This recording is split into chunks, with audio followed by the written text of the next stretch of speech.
क्या खूब कहा किसी ने, आवाज ऊंची हो तो चार लोग सुनते हैं, बात ऊंची हो तो बहुत सारे लोग सुनते हैं। आज मैं आपको एक 25 साल के युवक की कहानी सुनाती हूँ। वो एक सेठ के यहाँ नौकरी करता था और जैसे तैसे अपने जीवन का गुजारा कर रहा था।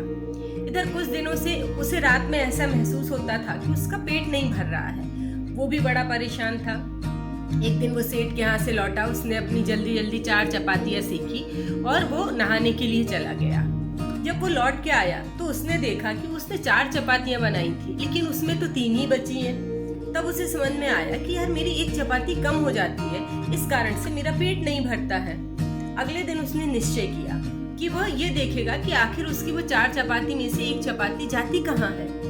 अगले दिन फिर आया सेठ के यहाँ से, उसने खाना बनाया और वो नहाने न जाके बल्कि वहीं बैठ गया देखने के लिए कि उसकी चपाती कहाँ जाती है। थोड़ी देर बाद में उसने देखा कि एक चूहा, पीछे से बड़ा सा चूहा निकल के आया और उसकी एक वो चपाती है वो ले जाने लगा।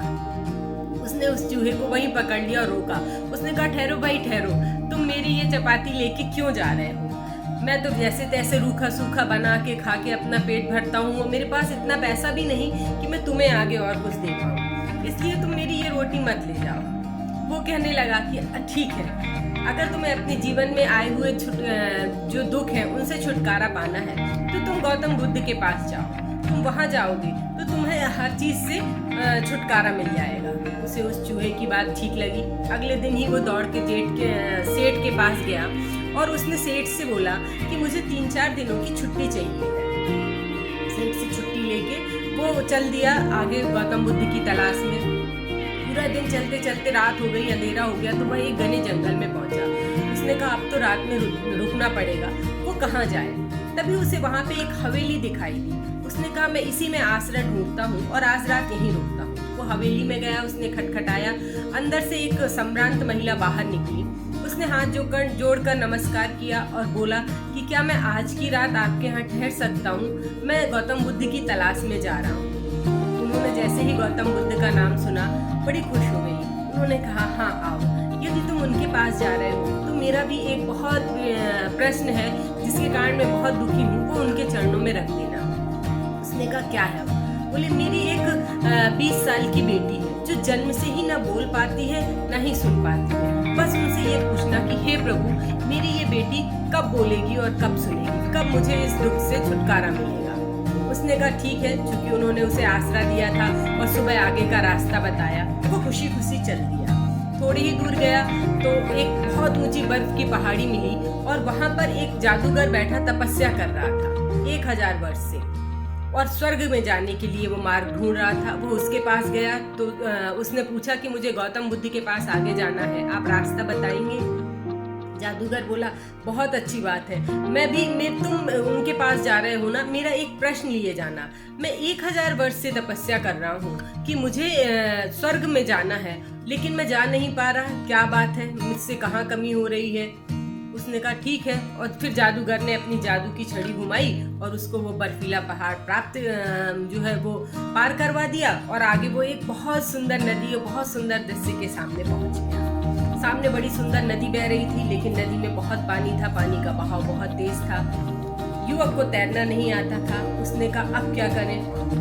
तभी उसकी नजर वहां बैठे एक कछुए पे पड़ी। काफी विशालकाय कछुआ था। उसने कछुए से बोला कि मुझे नदी के उस पार जाना है, क्या मुझे गौतम बुद्ध का रास्ता बताएंगे आप?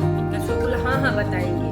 तुम उनके पास जा रहे हो तो मेरा भी एक सवाल लिए जाना। मेरा सवाल है कि मैं 500 वर्षों से तपस्या कर रहा हूँ, मुझे ड्रैगन बनना है, लेकिन मैं क्यों नहीं बन पा रहा हूँ? उसने कहा ठीक है, और कछुए ने उसे अपनी पीठ पे बैठाया, नदी पार करा दी। जब वो उस पार पहुंचा तो एक गांव था और वहाँ काफी भीड़ लगी थी। पता पड़ा वहीं गौतम बुद्ध जो है वो बैठे।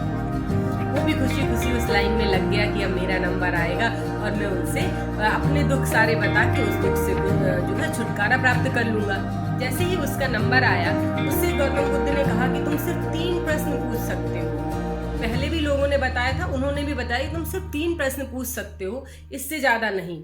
अब वो विचार में पड़ गया कि माँ जी ने मुझे सहारा दिया था और उनका कष्ट तो मुझसे भी ज़्यादा दुख है कि दुखी रहती हैं वो कि उनकी बेटी कब बोलेगी, कब सुनेगी। चलो मैं उनका प्रश्न तो जरूर पूछूंगा। फिर उसे जादूगर की याद आई, अरे वो तो 1000 वर्ष से तपस्या कर रहा है और उसने भी मुझे यहाँ पार करा है। चलो चलो मैं उसका प्रश्न पूछ लूंगा, अभी तो मुझे 20-25 साल ही हुए हैं यहाँ पे।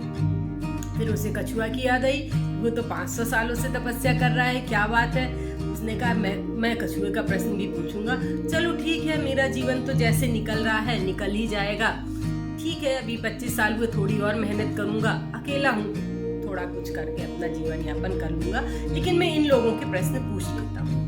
वो गौतम बुद्ध के पास गया और उन्होंने कहा कि वो माता जी ने पूछा है कि उनकी बेटी कब बोलेगी। उन्होंने कहा अब उनसे कहना कि जिस दिन वो अपनी बेटी का विवाह कर देंगी वो उसी दिन से बोलना शुरू कर देगी। ठीक है। उसने दूसरा प्रश्न पूछा कि एक जादूगर है, वो 1000 वर्ष से तपस्या कर रहा है और वो ये बोल रहा है कि मुझे स्वर्ग का द्वार क्यों नहीं मिल रहा। उन्होंने कहा ठीक है, तुम उससे कहना कि तुम अपनी इस जादू की छड़ी का त्याग कर दो तो तुम्हें स्वर्ग का द्वार खुल जाएगा। फिर उसने कछुआ की बात बोली कि वो 500 सालों से बैठा हुआ है, तपस्या कर रहा है कि उसे ड्रैगन बनना, वो क्यों नहीं बन पा रहा है। उन्होंने कहा ठीक है, आप कछुए से कहना कि वो उसका जो कवच है, शेल है, वो उसको उतार दे तो वो ड्रैगन बन जाएगा। वो बड़ी खुशी खुशी वापस आया, उसको सबसे पहले कछुआ मिला तो उसने कछुआ से बताया कि गौतम बुद्ध जी ने बोला है कि आप अपना ये कवच उतार दीजिए तो आप ड्रैगन बन जाएंगे। कछुए ने जैसे ही अपना कवच उतारा उसमें से ढेर सारे मोती निकले। उसने वो सारे मोती उस युवक को दे दिए और कहा कि तुम इनको अपने साथ ले जाओ, ये मेरे किस काम के। वो ड्रैगन बन गया और चला गया। फिर उसको वो जादूगर मिला लौटने में। उसने जादूगर से कहा कि मैंने आपके लिए पूछा था। गौतम बुद्ध ने बोला जिस दिन आप अपनी इस छड़ी का त्याग कर देंगे उस दिन ये छड़ी माने मोह माया उसका जो साम्राज्य था वो सब, उस दिन आपको स्वर्ग का द्वार मिल जाएगा। जादूगर ने कहा ये तुम मेरी छड़ी अब तुम ले लो, ये मेरे किस काम की। और उस तरह उसने अपनी सारी शक्तियां और सारा साम्राज्य जो है उस युवक को दे दिया और वो उसे स्वर्ग का द्वार मिल गया और वो आगे चला गया। लौट के अंत में आया तो उसे हवेली मिली। वो हवेली गया माता जी को बताने के लिए। उन्होंने माता जी से बोला कि माता जी गौतम बुद्ध ने कहा है जिस दिन आप अपनी बेटी का विवाह कर देंगे उस दिन से ये बोलने लगेगी। उन्होंने कहा सबसे योग्य वर तो मेरे सामने ही है जो मेरी समस्या का हल लेके आया, क्या तुम मेरी बेटी से विवाह करोगे। उन्होंने खुशी खुशी अपनी बेटी का विवाह उससे कर दिया, युवक के साथ। जैसे ही युवक का विवाह हुआ उस बेटी ने उससे जो उनकी बेटी थी उन्होंने उससे पूछा आप तो वही है ना जो उस दिन रात में हमारे घर आए थे और रुके थे।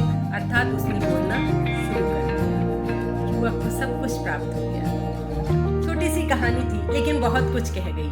उसने अपने सुखों का त्याग कर दिया दूसरे की जो इच्छाएं थी उनकी पूर्ति करने के लिए, और उसे वो सब कुछ, जैसे ही उसने दूसरों के लिए कुछ किया उसे वो सब कुछ प्राप्त हो गया। आपसे भी बोलेंगे हम, आप भी अपने जीवन में त्याग करिए। आप आलस्य का त्याग करिए, कड़वे वचन का त्याग करिए, अपने जो आप दूसरों के माने में गलत धारणाएं रखते हैं उनका त्याग करिए।